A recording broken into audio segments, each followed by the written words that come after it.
আরজিকর মামলার কেস আবার খোলার সাথে সাথেই হচ্ছে 3জন আইপিএস অফিসারের সাসপেন্ড হলেন।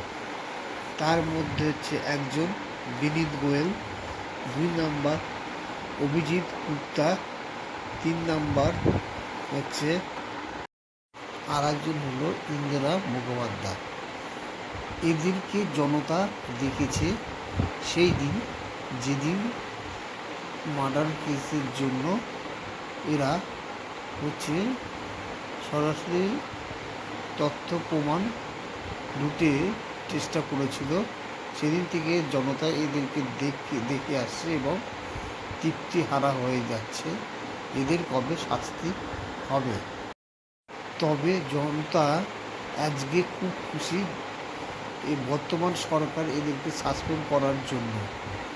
এবার যদি ভিডিওটি আপনাদের ভালো লাগে তাহলে ফলো করুন, লাইক করুন, কমেন্ট করুন, শেয়ার করুন।